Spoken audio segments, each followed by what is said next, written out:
Hey guys, good morning. So, what's the latest with Harry and Meghan? I see there's some talk about his inheritance from his great grandmother. It seems like the press is having an absolute meltdown because of that. And I'm just like, they really are addicted to Harry and Meghan. All things Harry and Meghan. It's almost like when Harry left England, he took all the excitement with him and they just ran after him to get the excitement because it's like a drug. Harry is like the drug, you know? And with Meghan on top of it, it's just like, oh my God, it's just like overload and they can't help themselves. But they need detox because it's just they can't get it's like they're addicted to Harry and Meghan, right? So now they're having a meltdown because Harry gets an inheritance from his great grandmother on his 40th birthday, which is coming up in a couple of weeks, you know? And it's so funny to watch, you guys. Anyway, listen, let me go. I want to make myself some white chocolate, a hot white chocolate. So, yeah, let me just try to do that while I try to sort of, what's the word I'm looking for? Process these people's just insanity where Harry and Meghan are concerned. I mean, what business is it of theirs? I mean, they are the ones who brought it up, right? Because Harry never announced to anybody that he was going to be inheriting this money on his 40th birthday. I mean, if he said it in spare, maybe he did. It was just in passing. He didn't bring it up like this year when he actually turns 40, you know. But the British press, oops, my egg is broken. The British press brought it up several weeks ago. They started on this story and they're going to keep on this story until his actual birthday, which is, I mean, I'm not even sure. When is Harry's birthday? Like the 15th or something like that? And which is that next week? My goodness, that might even be next week. Oh my gosh, do you think this white chocolate thing is going to work? I've never actually had white chocolate. Have you ever, I mean, like in a beverage?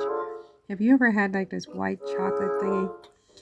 Anyway, let's see how that goes. So, yeah, they're having this meltdown about Harry's inheritance as if, you know, if they could, they would sort of take it away. You know, it's almost like they wish they had the power to take it away from him. So now they're doing this comparison of all the money he now makes because he left the royal family.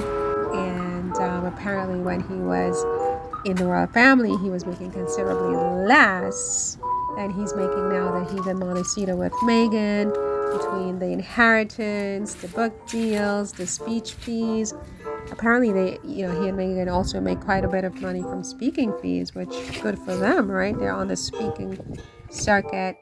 And so that means that he probably will be getting paid for that speech he's going to make at the Clinton Global Initiative in New York on the 24th or 25th of September, something around that time. And but anyway, so his grandmother left him this money when she died, right? And she created a trust fund for all of her grandchildren. And it was Harry, it was William, Zara's brother, Philip. What's brother? Whatever his name is, I don't even remember. And Eugenie and all of them, all of her great grandchildren, right? But apparently Harry, if I understand correctly, do correct me if I'm wrong. Harry got the biggest chunk of the money from his grandma, his great grandma, because apparently she did that because she knew that he, certainly in comparison to William, would have a lot less money in the future, you know. So she gave them. They got $6 million when they turned 21, and then the rest of the money when they both turned 40. I'm not sure about the others, but him and William, right? The others got a chunk too, but I'm not sure how much they got. But anyway, so the media is just like on top of this story, like you just don't even understand. I mean, it's like they wish that they were able to take Harry's inheritance away by virtue of the fact that Harry no longer lives in the UK.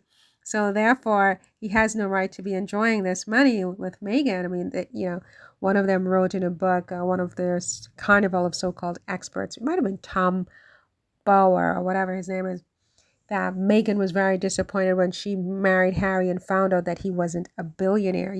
He's trying to paint Meghan as this golden. I'm sure Meghan wants to have a healthy bank account like anybody else, right? They feel like they are the only ones who have the privilege of wanting to have money and deserving to actually have money in their bank accounts. The rest of us should hold our poverty with pride and swing it around our necks. And, unlike me, Meghan is just not that type of woman. She's not here to be poor, right? She's here to be rich. She's here to have abundance,